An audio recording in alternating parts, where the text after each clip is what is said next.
Hi everyone, my name is Stacy. I am a library technician with the Warren Civic Center branch, and I will be conducting today's program entitled Knitting Circle. In this presentation, I will discuss 5 different topics. The first topic is project ideas to give you some new knitting projects that might give you some inspiration. Then the next topic we'll hit on is stitches. I will display some videos of some basic stitches and techniques. Third is resources. There are different resources that the Warren Public Library offers that can help you create your new next masterpiece. Some of these resources will hit on number 4 are books in different formats. And the last topic is that of databases. The Warren Public Library offers 2 different databases that you can access. We just added CreateAbug, which is a great resource for new craft projects. Some of the project ideas that I will be displaying here are ones that I have personally made as gifts for different relatives and friends over the years. The first project idea that I'll show you is that of a basket weave afghan. The next is a diamond honeycomb scarf. Then cozy slip-on slippers. And then the last is the V-shaped pattern blanket that I created. On the left here we have a basic basket weave afghan. It's a nice purple color. It utilizes the knit and purl stitches. On the right here we have a nice yellow diamond-shaped honeycomb scarf. Usually I will add a border to the sides or the top and bottoms of my patterns. It gives it a little bit of strength on the edges.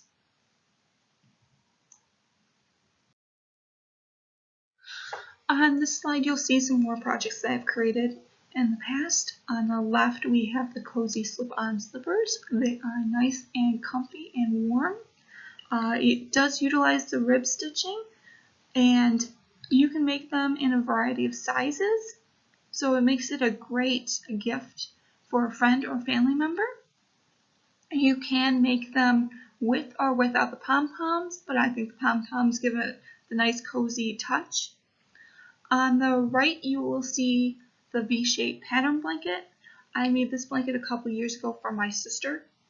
And in the picture, you'll see her cat, Goku, who did not want to give up the blanket, so he ended up in the picture. In the bottom right corner of that picture, I did zoom in a little bit on the pattern to give you a better, closer idea on how the pattern looks. Like I stated in the last slide with the other projects I did, I do like putting borders around the edges. It helps the item keep a sturdier stitch and hold up better to wear and tear. I hope some of my projects have given you some inspiration. So let's go on to topic 2, basic stitches and techniques. In this section, I'm going to show you some video tutorials on how to cast on and off, how to do the garter stitch, how to do the stockinette stitch, how to join a new ball of yarn, and how to fix some drop stitches. If you do a lot of knitting, you know drop stitches can be a little bit of a hassle to pick back up. I believe these tutorials will help give us a little bit more help in these different areas. I would like to state that the video tutorials within these sections of this topic were created by Sheep and Stitch Limited, and they retain all rights to their videos.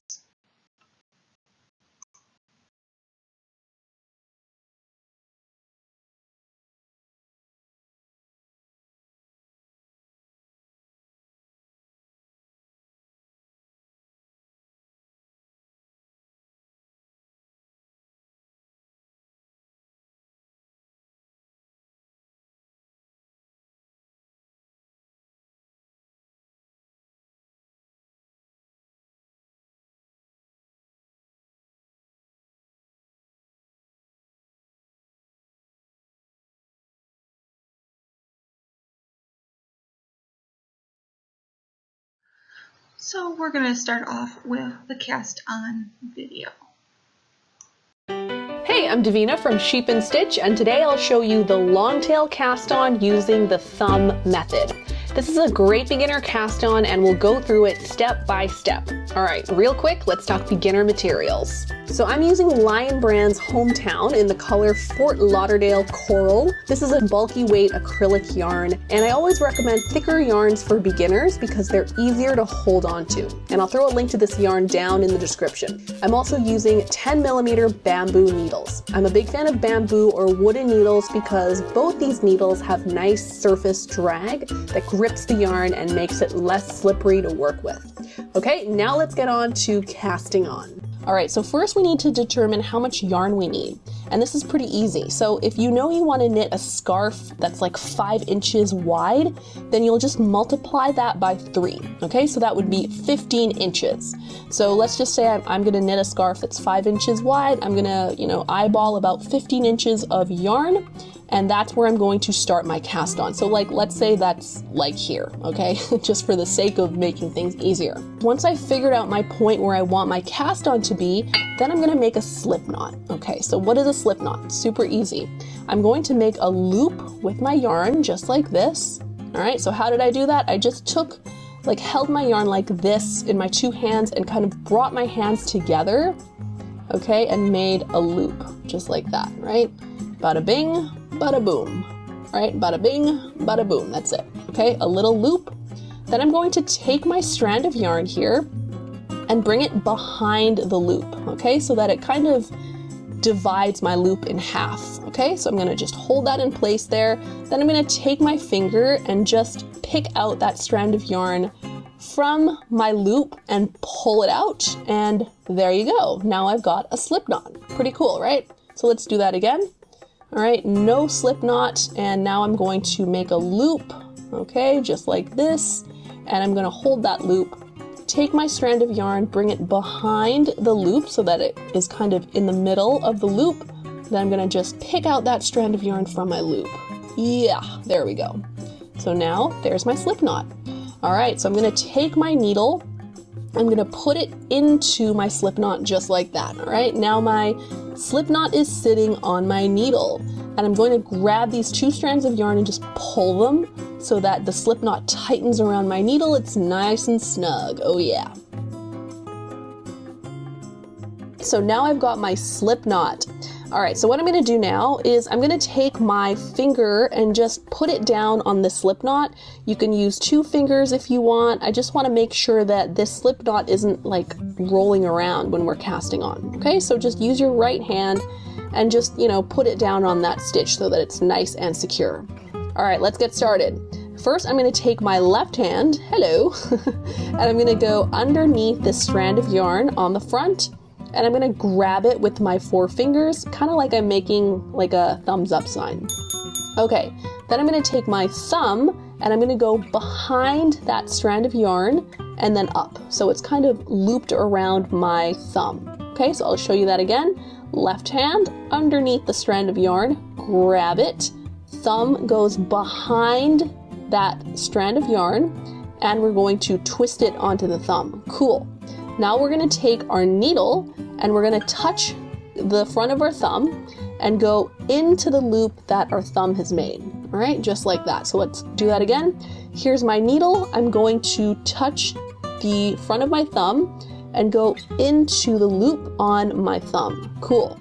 All right, so now this strand of yarn that's attached to our ball of yarn, it wants to get some action too, right? It's been kind of left out of this game. So we're gonna take that strand of yarn, wrap it around our needle, okay, so from the back to the front, okay, and then I'm gonna take this loop on my thumb and bring it over the needle and then drop everything, let it all go, take the strand of yarn in the front, pull it down.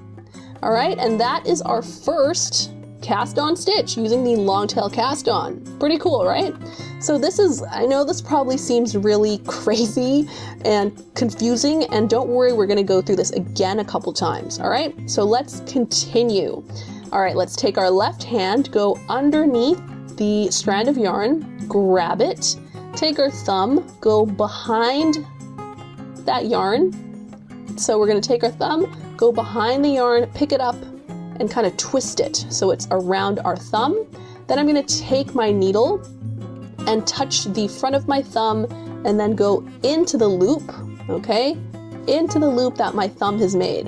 All right, and now I'm going to take this strand of yarn attached to my ball of yarn, and I'm going to go around the needle from the back to the front, okay? Then we're going to take this loop on our thumb and bring it over our needle, let it go, pull down. And that is our third cast on stitch. So if your stitches are kind of loose, you can just take both strands of yarn and just pull them to tighten up that stitch, okay? So let's do that again. Left hand under the yarn, grab it, our thumb goes behind the strand of yarn, and our needle touches the front of our thumb, goes into the loop, and then our yarn attached to our ball goes behind the needle to the front. The loop on our thumb, we're gonna bring that over the needle and pull down. Everything is nice and tight now. Pretty cool, right?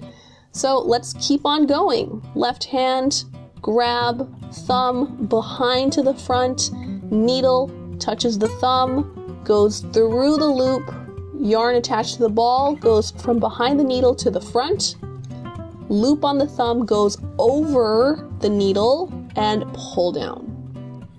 So continue doing this and cast on the number of stitches that you need for your pattern. And once you have the number of stitches that you need, then you can start knitting. So that's all there is to the long tail cast on using the thumb method.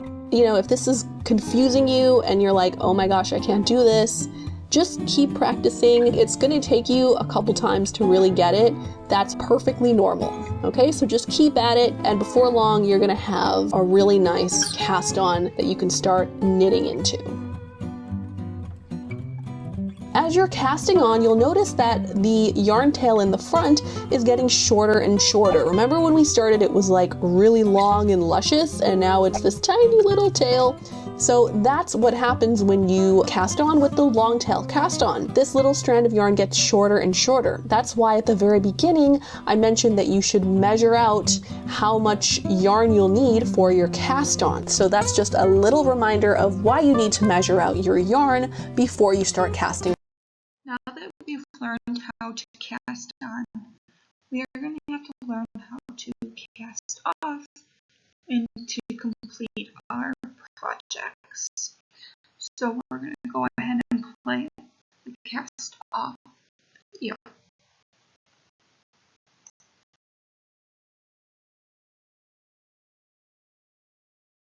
Hey, I'm Davina from Sheep and Stitch, and today I'll show you the cast off. Once your knitting is complete, you'll want to get it off the needles by casting off. I'll show you how to do it step by step. Okay, real quick, let's talk beginner materials.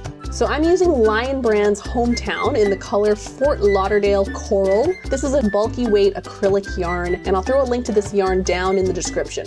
I'm also using 10mm bamboo needles. I'm a big fan of bamboo or wooden needles because both these needles have nice surface drag that grips the yarn and makes it less slippery to work with. All right, let's get into the cast off. So now I've knit myself this little swatch. It's so cute. It's like this little square, and I want to get it off of my needles, right? I don't want this little swatch to live on my needles forever. I want it to enter the real world. So what we're gonna do is cast off. Casting off is a way to neatly and safely get your knitting off of the needles. All right, so it's actually pretty simple. And what we're gonna do is knit the first 2 stitches. So here we go, 1 and 2. All right, cool. So now what we're gonna do is we're just going to take this stitch and bring it over this stitch. Okay, so I'm gonna use my left needle to help me out. I'm gonna go into this stitch, all right, the first one, and literally just pull it over the second one. Drop it off, And there we go. So now I have one stitch on my right needle.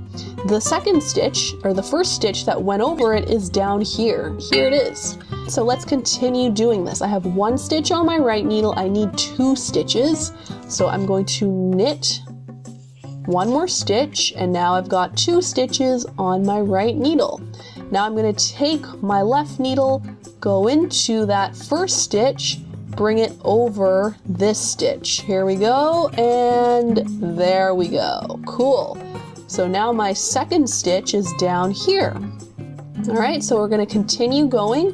When you're casting off, you always need 2 stitches on your right needle.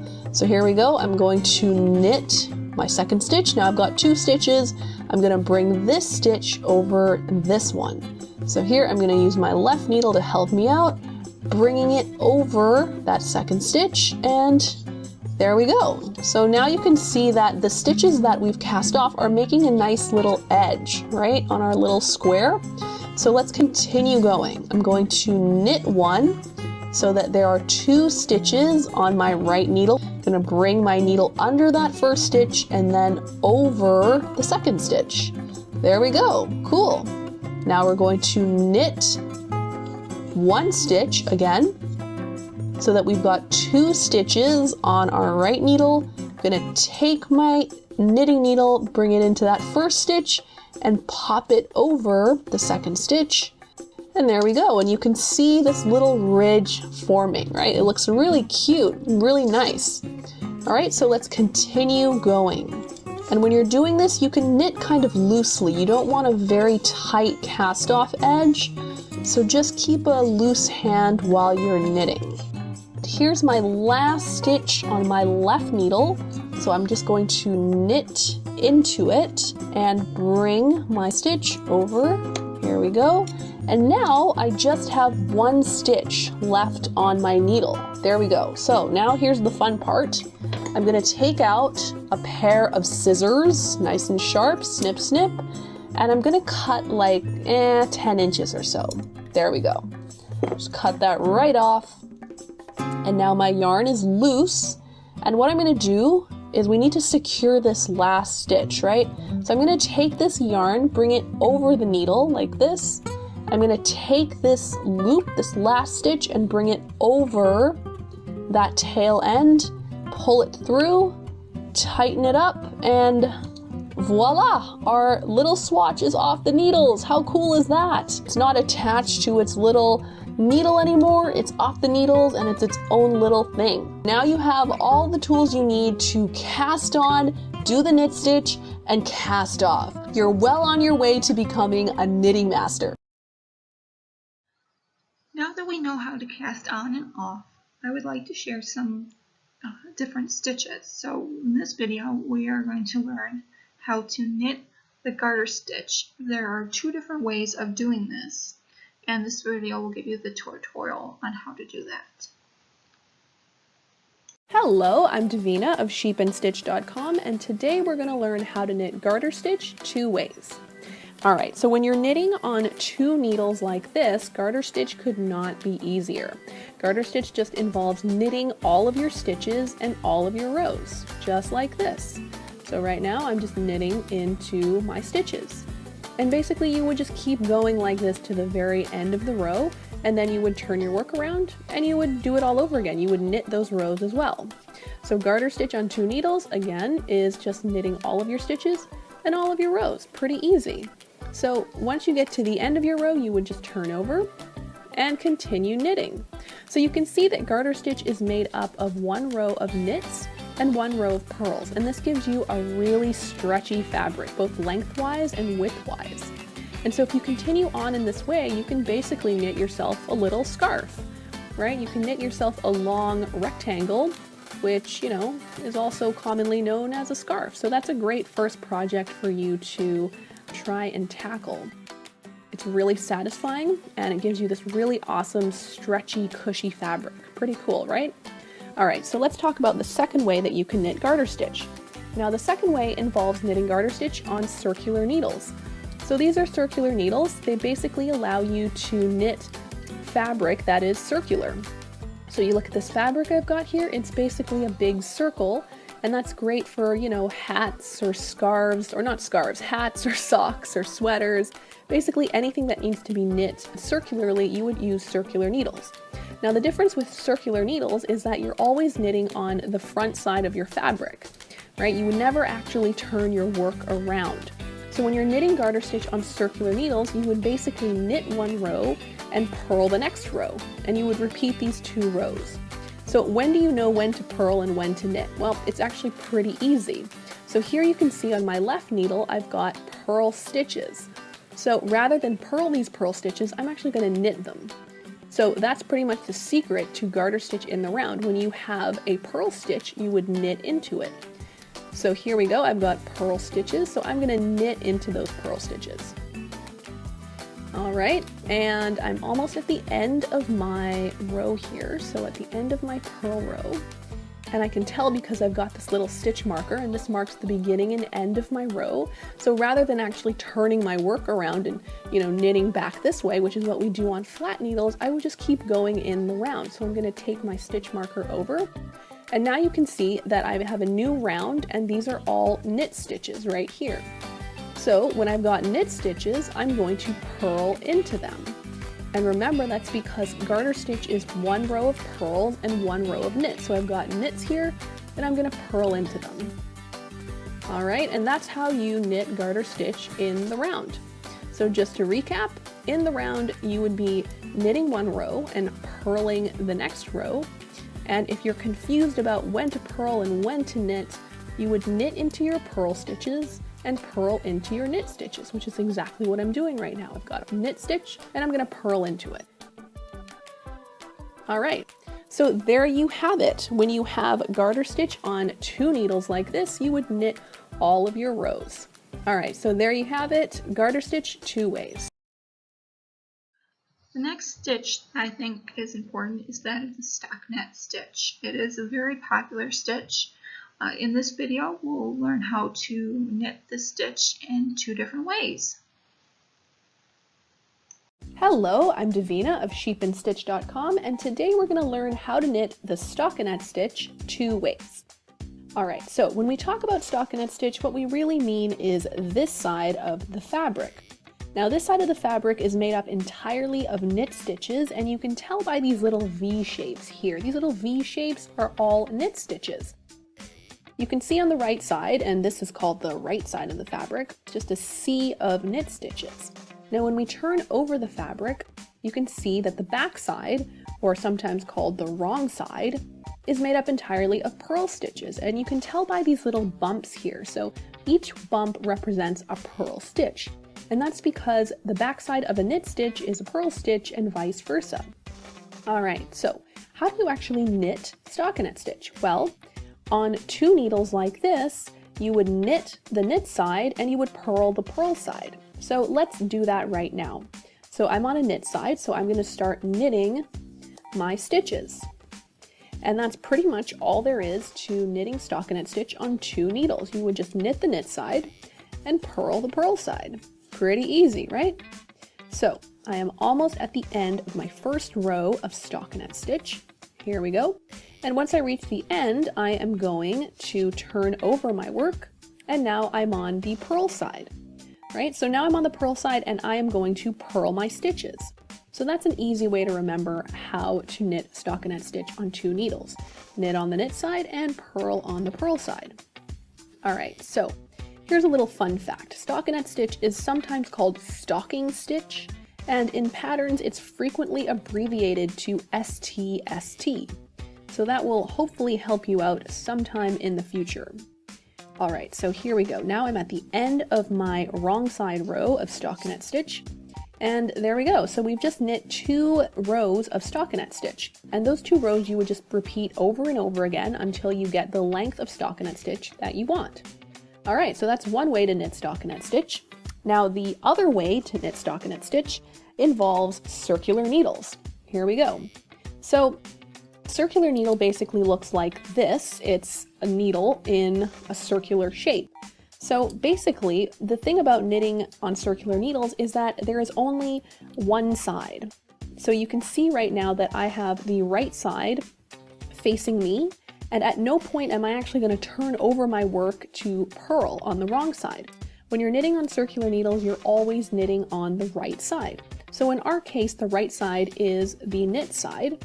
And so on circular needles, I would just knit all of the stitches. All of the rows and all of the stitches would just be knit, which is what I'm doing right now.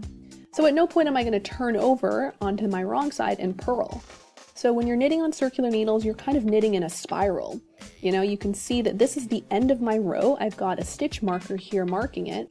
But at the end of my row, I'm not turning over. I just keep on knitting. So I just keep on knitting and knitting and knitting and knitting all the way around, right? It's just a big spiral. So there you have it. When you're knitting stockinette stitch on circular needles, you would just knit all of your stitches and all of your rows. And when you're knitting stockinette stitch on 2 needles, you would knit 1 row and purl the other row. So let's take a look again. On 2 needles, you would knit your knit row and purl your purl row. So there you have it. There's 2 ways to knit stockinette stitch. As we are knitting the different stitches like the garnet and the stockinette stitch, we come across different issues during our projects. I know one that comes up a lot is the joining of a new ball of yarn. I've had a couple times where I did not connect the new ball of yarn correctly, and I've lost a whole entire row because it decided to come undone.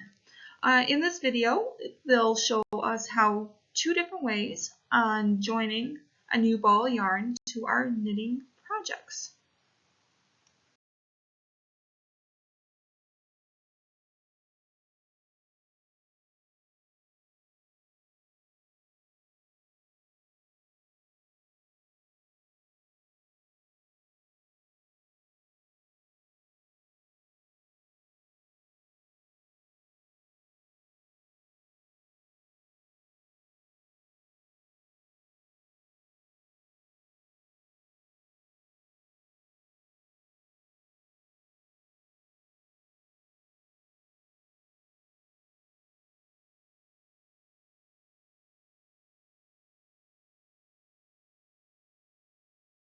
Oh hey, what's up? I'm just knitting some garter stitch in the round, and I'm going to show you a technique to deal with something that happens when you're knitting, and that is, oh yeah, here it is, running out of yarn.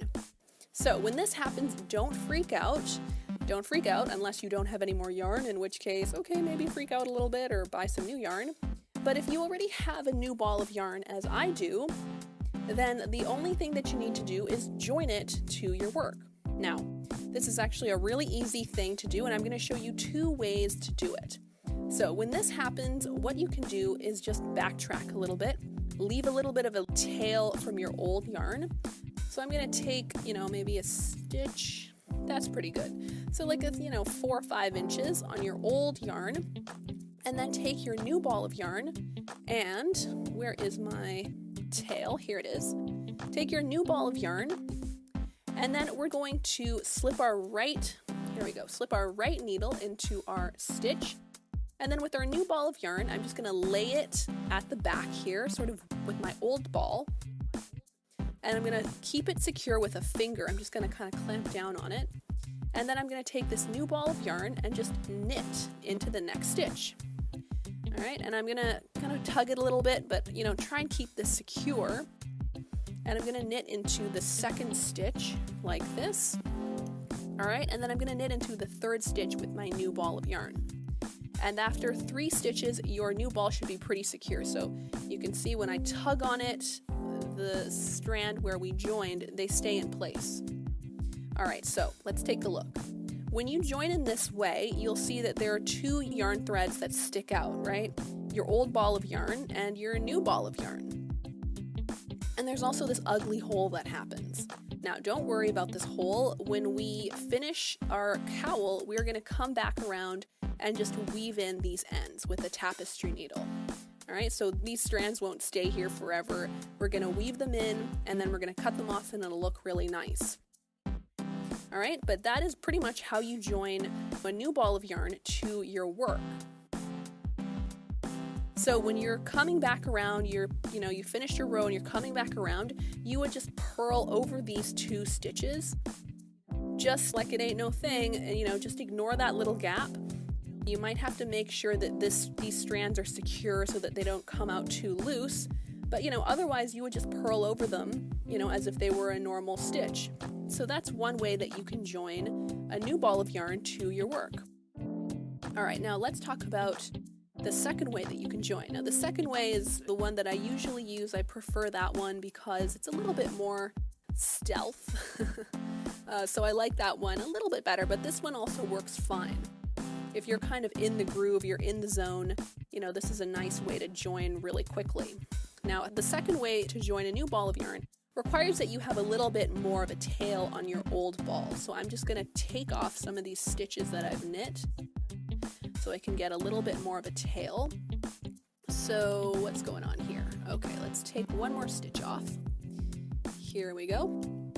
All right, so now I've got kind of like 10 inches of my old ball of yarn, and I want that. That's a good length to have.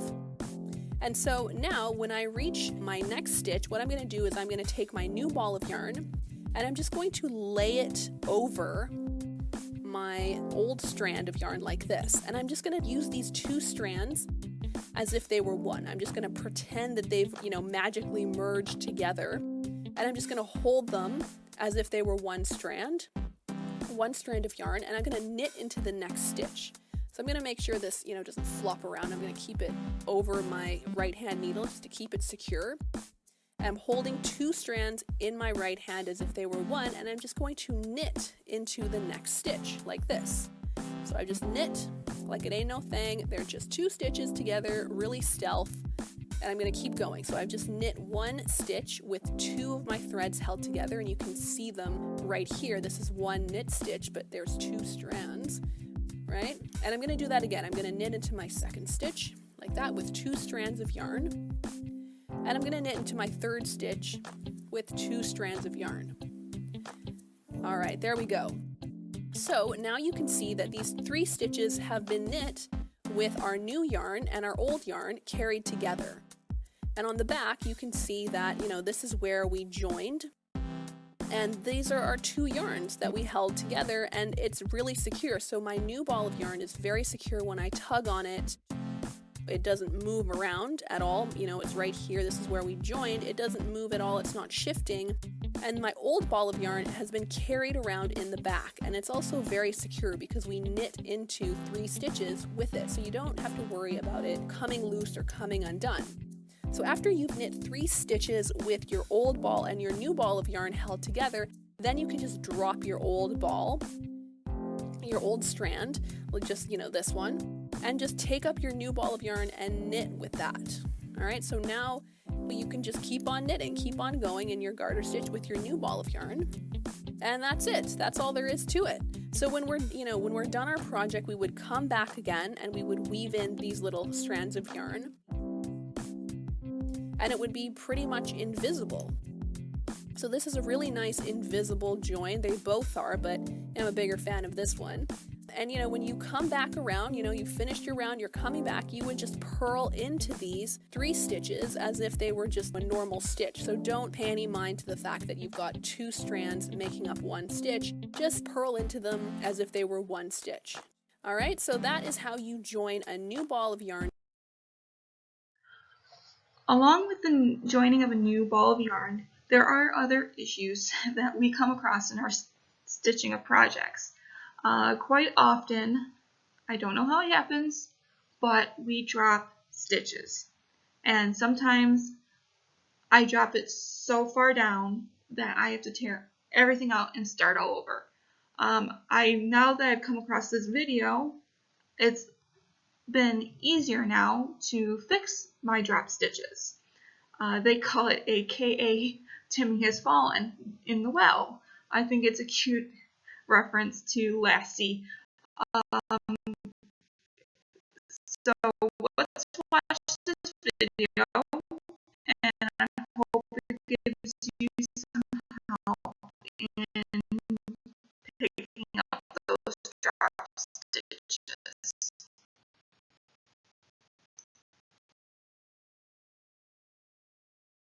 Hello, I'm Davina of sheepandstitch.com, and today I'm going to show you how to pick up a drop stitch from stockinette stitch and garter stitch. Alright, so what we've got here is a little drop stitch. It has fallen down, fallen down its work, and it's all alone down here, and we're going to rescue this little guy. I always think of drop stitches as like a child that's fallen down a well that's been ignored. Lassie has forgotten him and it's all alone in this little well. So we're gonna save this little guy. We're gonna save Timmy. Okay, we're gonna bring him back to its stitch family up here on the needle. All right, so let's do this. Let's save Timmy. What we're gonna do, and oh yeah, first I should say that we're on stockinette stitch right now. So how you rescue a stitch of stockinette stitch is gonna be different than how you rescue garter stitch. Okay, so now we're gonna rescue Timmy from his, in his garter stitch situation. So I'm gonna take my needle and I'm just going to put it through the stitch. I'm gonna put it through Timmy. And then you can see here that there are these little, strands of yarn, right? These are kind of like little ladders. And we're gonna bring Timmy up the ladder. He's gonna climb these ladders. So how we're gonna do this is I'm gonna take my needle that's holding Timmy and I'm gonna bring it underneath one of these ladders, okay? The one at the very bottom. Okay, so now I've got Timmy here and I've got the ladder here, and I'm just going to take Timmy, here's Timmy, and I'm gonna bring him over the ladder like this, the little rung, okay, the ladder rung. So now Timmy has climbed one ladder rung. Pretty cool, he's getting closer to his family. And I'm gonna do that again. I'm gonna take my needle and bring it underneath this ladder rung here, and then I'm going to take Timmy and bring him over the ladder rung. All right, so he is slowly climbing up closer to his family. And I'm gonna do that again. So underneath the ladder rung, bring Timmy over it. And we're gonna do it one last time. There's one more ladder to climb, one more ladder rung. There we go, under this ladder rung, and we're gonna bring Timmy over it.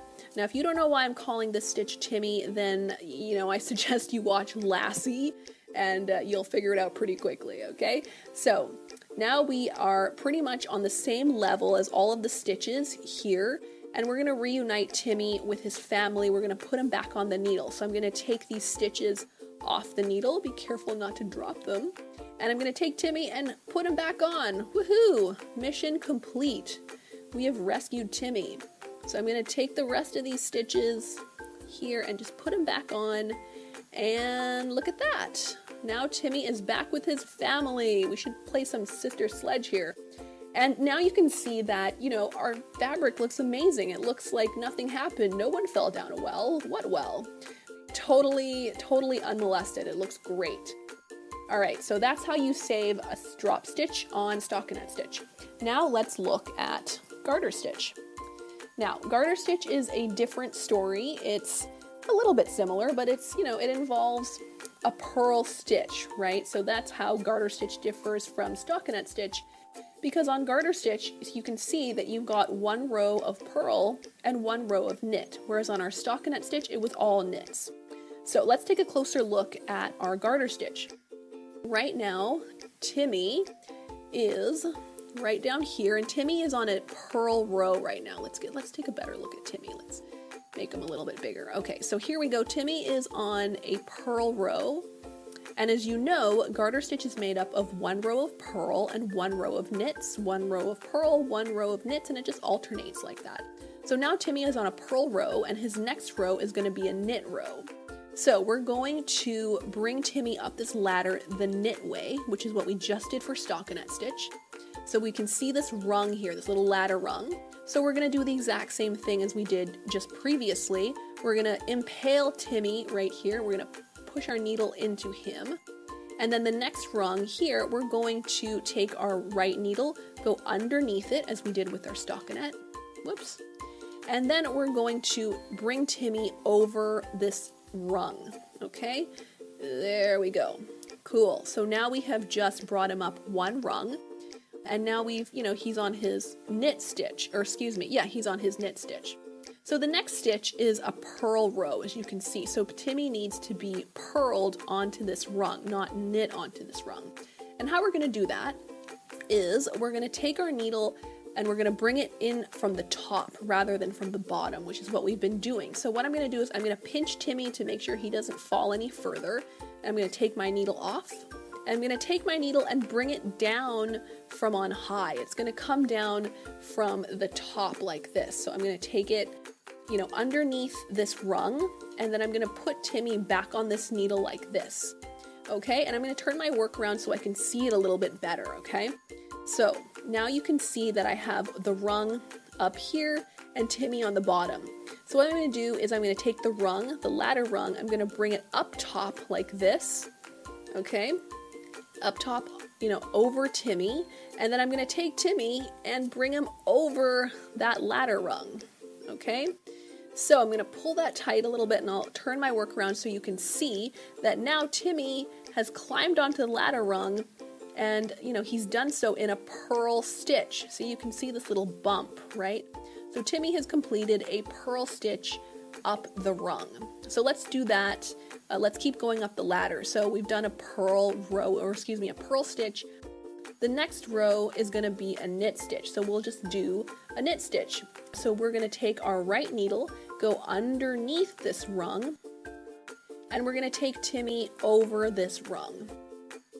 And there we go. Okay, so he's just done. He's just climbed up one knit stitch on the rung. Okay, so we've got this last rung here, and you can just see that this is going to be a purl row. So Timmy needs to be purling up this ladder rung, and so we'll just do what we did previously again. We're going to pinch Timmy so he doesn't fall, and we're going to take our needle, come up from the top, right? We're going to come up from the top, but we're going to go underneath this ladder rung from the top. We're going to drop Timmy onto the needle, and I'm going to turn my work around because I can just see it better this way. I can do it a little bit easier. I'm going to take my ladder rung and bring it on top over Timmy, and then I'm going to take Timmy and I'm going to pull him over that ladder rung. So woohoo, I'm going to turn my work around and you can see that we have, whoops, wah, oh no. Okay, save Timmy. All right, so now you can see that Timmy has climbed up this garter stitch, and now he is on a purl stitch, and that matches the other stitches on this row, and that's perfect. So I'm going to do the exact same thing that I did with my stockinette stitch. I'm going to take these stitches off the needle. I'm going to put Timmy back on the needle. Woohoo! He is safe now. He has been saved from his sad loneliness in the well. Alright, so let's get these stitches back on. Everyone's back on the needle. Big happy family. Here we go. Pretty cool, huh? You can see that there was not, it looks like nothing happened here, right? No one fell, no well. What well? Totally cool. So there you go. The next time you drop a stitch, just perform one of these rescue missions. Your fabric will look amazing and it'll be like nothing happened. I hope these videos have given you some insight on how to do some different stitches and some techniques that could help you along your way while you're knitting your projects. Now we are going to move on to topic 3, which is resources. In this topic section, we are going to discuss the different resources that the Warren Public Library offers that can help you in your journey to create new projects and give you some inspiration.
The Warren Public Library, and like most local libraries, offer different resources. The Warren Public Library offers books. We do have knitting books. They do contain projects and different stitches and some tutorials some of the books have. We do offer ebooks through Libby and Overdrive and Hoopla that you can download to your tablet or mobile device, or I believe the Kindle you can download the ebooks to also. We do offer databases. The Warren Public Library just added CreativeBug, so that's a nice resource. There is a different resource through MEL, which is the Michigan Interlibrary Loan, that you can have access to also. We'll get to that part when we get to the databases. I'll go into a little bit more on how you can access these databases. There are some resources outside the library that you can utilize that can help you. There are knitting websites like Ravelry, Knitter's Review, Knitty, and Knitting Help that can give you ideas, inspirations, walkthroughs, different other stitches other than the ones I discussed earlier. Knitting Help is a great one. You can post questions and other knitters can answer your questions. There are knitting groups. There is a website, I Like Knitting, which will help give you groups that are in your local area that you can join. There are different knitting groups on Facebook also. There's one group called Knitting Groups. Occasionally, all the knitters will post different pictures of projects they're working on, ask for help. It's another great resource to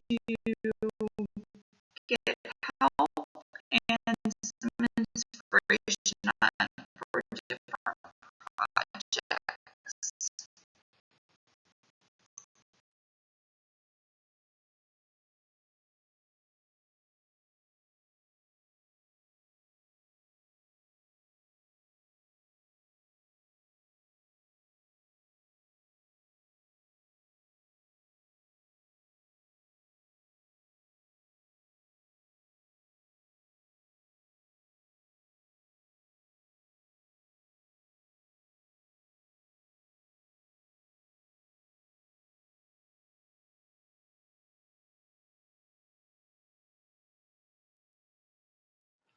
So that brings us to topic 4, which is books.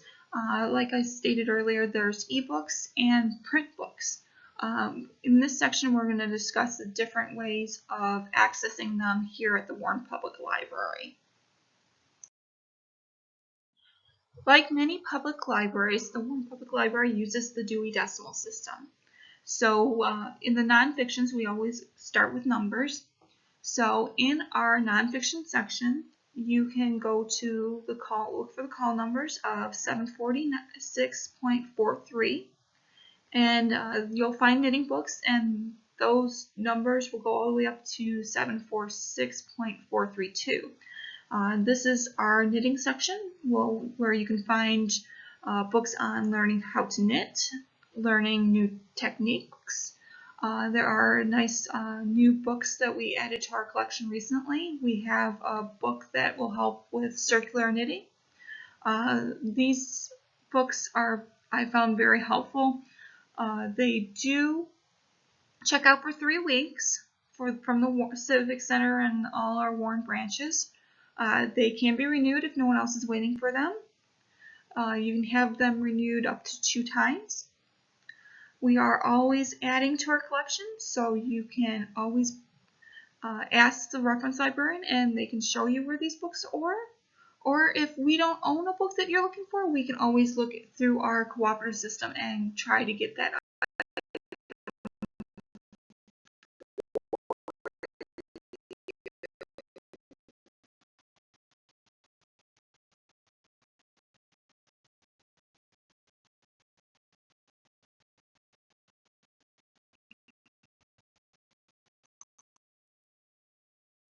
Just like the print books, the library offers ebooks.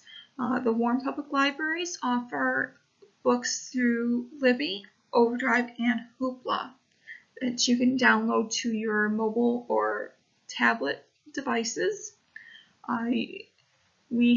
There's some variety there you'll see in there that you won't see in print. There are some books that the publishers are only producing in e-format. So it's a nice resource to find other books on knitting and different stitches and some tips and maybe some tricks, like the one book on the list here, Knitting Tips and Tricks. That is a nice ebook resource to help you along your way in your project. So these are some of the ebooks that the Warren Public Library offers. And we are constantly updating this collection also.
Now that we've discussed the topic of book resources, we're going to move on to topic 5, which is our database resources. There are 2 databases that I will be discussing today. That is Hobby and Craft Reference Center and that of Creative-Bug. Hobbies and Crafts Resource Center is available through the Michigan Library Loan System. It is a nice database that gives you different patterns that were been printed in magazines and it offers different things other than knitting, but it does have a great knitting section. The next database is the Creative-Bug. It is a nice database that we just started offering to our patrons within the last couple months. We do have a link to all these databases on our website on the database tab. Hobbies and Crafts Resource Center. Like I stated earlier, they are a nice resource. Through Mel, we can access them. I'll put a link for both databases at the end of this presentation to make it easier for access to get there. But I wanted to share this because it is a great resource that will give you how-to instructions, which not many resource centers and databases will do that. Creative-Bug is one that will give you instructions, and there's classes and tutorials, but this one is another one because it's nice because they give you full text articles and patterns that have been in leading hobby and craft magazines. I know a couple of the patterns of the project I displayed at the very beginning of this presentation I got in from Hobby Resource Center, which is very nice. They are free, which is a great thing because a lot of the crafting and knitting books can be expensive, so the library is a good resource and these databases are such a good resource in making our new projects that we want to create for friends and family or for ourselves. So check out Hobby Crafts Resource Center, and we are now going to go on to Creative Bug. I'm going to discuss a little bit more about Creative Bug and how to get onto Creative Bug from our website.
Creative Bug is a great resource. It offers videos on different arts, crafts. It offers technique videos on different techniques you can use. It's nice because a lot of places don't have in-person classes or workshops, especially during the pandemic right now. So the database Creative Bug offers workshops and technique videos. They're all taught by recognized design experts and artists, which is nice because you know that you're getting the knowledge from someone who's done that craft or that technique in creating different things. So it's a very nice resource. It through the library, you can get access to Creative Bug free, and it's unlimited access to their exclusive learning community, which is very helpful when you want to stretch out and possibly make some project that you haven't made in the past. Start with a different topic. Like usually I do knit afghans and blankets. So right now I am viewing tutorials on Creative Bug on the circular needle because I want to knit a hat, which I don't know if many of you have done, but it does call for a circular needle, and I'm not used to a circular needle. So this is a great resource. So I'm going to go now and show you how you can access Creative Bug from our website and make an account and be able to access these nice videos, classes, and workshops. So now I'm going to show you how to access our Creative Bug database through our website. So we want to make sure we go to the Warren Public Library website, and that website is warrenlibrary.net. And that will bring up our homepage. On our homepage, we have a scrolling banner at the top of the page. As you can see, we do have Creative Bug listed there. If you do click on that, that will take you right to the database. But down the line, that might not be there. So I want to show everyone how to get to our database page that has a list of all our databases. So what we want to do is we want to click the Research tab.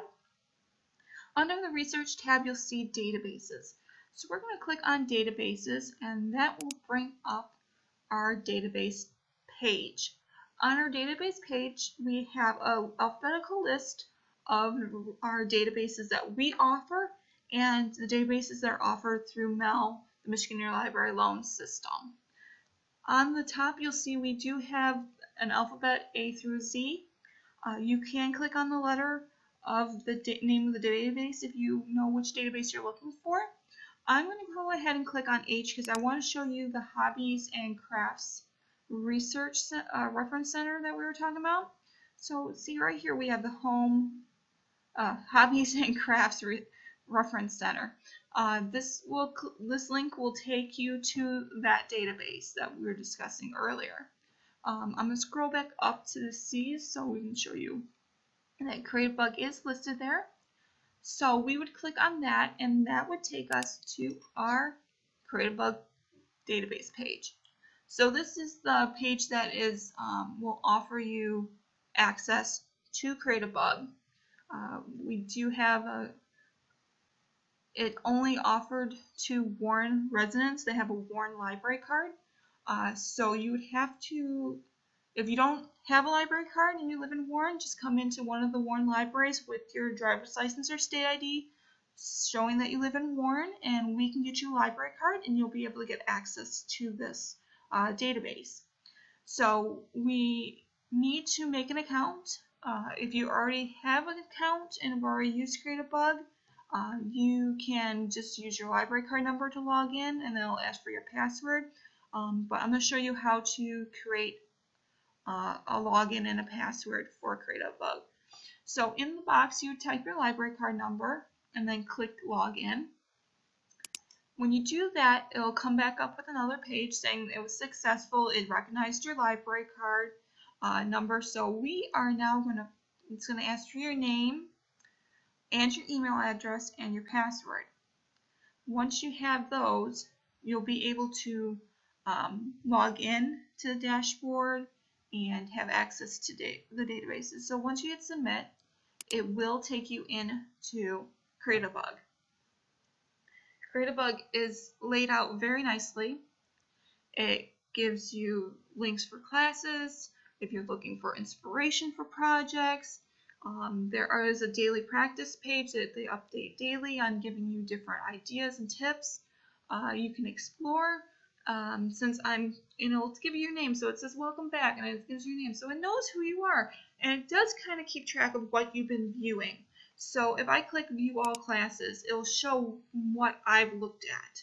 So I'm going to click on that. So it's going to look at the classes that I've looked at recently. So like I said, it's got other projects on here other than knitting, but it's got nice research center. So if we go to classes, it'll drop down and give you a list of different classes of topics. So they have art design, sewing, quilting, knitting, crochet. I'm going to go to knitting because we want to look at the knitting. So then they break it down even further. So are you looking for classes on knitting accessories, babies and children, using felting, holiday, are you looking for a holiday or party project? Are you looking for something to make for your home, like a pillow? There's sweaters and there's other yarn crafts outside of that. You can click on all knitting classes and I'll give you a list. If you're looking for just classes for beginners, multi-part classes where they break it down to different pieces, they have access to that also. There's quick classes if you're just looking for something quick and easy, quick, simple. They do break it down to even simpler classes. And then if you're looking for techniques like the videos I posted earlier of like picking up a drop stitch, adding a new ball of yarn, there's technique videos there too. So I'm going to click on see all knitting classes. So these are classes that instructor teaches. So some of them you'll see are projects, some of them are like mending clothes using knitting. There are technique ones like how to knit fast. So let's just say we want to know how to knit fast.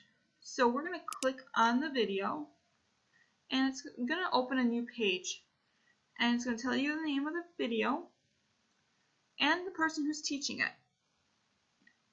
And then below the video, it also gives you a description of the class.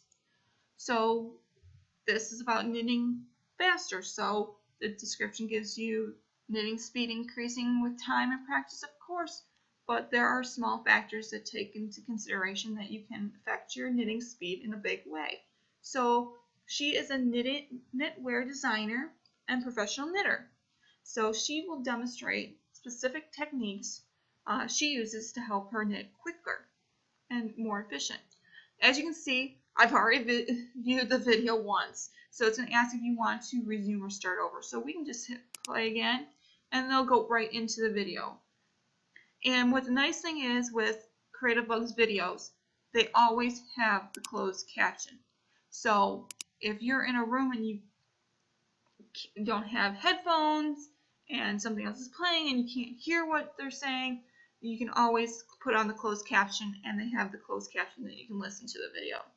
And then you can always rewind or fast forward if you need to. Let me go back. At the bottom here, they give you related classes, like knitting a basic stitch pattern, picking up a drop stitch like we had in the previous video that I posted. It's nice that they give you related videos to different projects. And it also gives you different, at the bottom, let me go back down, sorry about that. At the bottom it gives you different ideas of accessing, like if you want to know more about Creative Bug and about their instructors and how they vet their instructors. Debbie Stroller is a good teacher for some of these classes that are on here. I forgot to also just say that they do give a transcript of the video, so you can print out what they were talking about, so that way you have a list of what they said. Different pattern ideas would be there too. At the top under inspiration, they give different patterns. They have a pattern library. They have different instructors. If you're looking for a certain thing by a certain instructor, they can do it that way also. So it's a very intuitive class. You can also you can search. So if I want to know how to knit,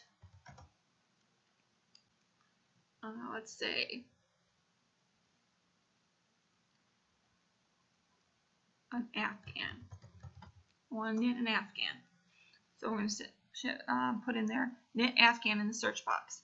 And then it'll give you different results for Afghan. Sometimes it'll come up with an Afghan, sometimes it'll come up with different projects that are close related to it.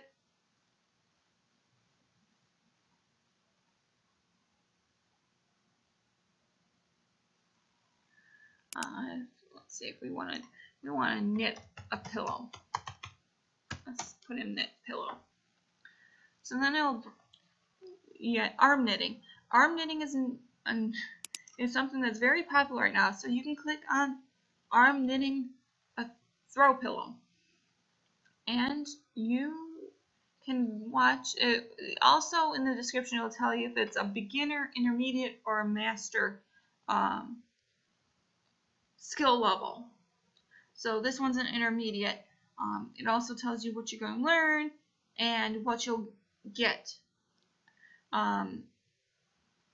So some of the videos they'll tell you at the very beginning what materials you'll need to make the craft. Unless it's a tutorial on how to do different stitches, they might not tell you what you need because they figure you already need it, but you can always click on materials under the video and it'll tell you what you need to make that craft. So it's a nice database. You just have to click around and see what they have. It's always being updated, so there's always new projects on it. So I hope you guys enjoyed this database and use it. We are very happy to be able to offer this to our patrons. I want to thank you for viewing today's program, Knitting Circle. I hope that I brought you some new ideas and inspirations and showed you some resources that you did not know about that you can utilize in your next knitting project. On the next slide, I will put links to the resources and databases that I discussed earlier in the presentation.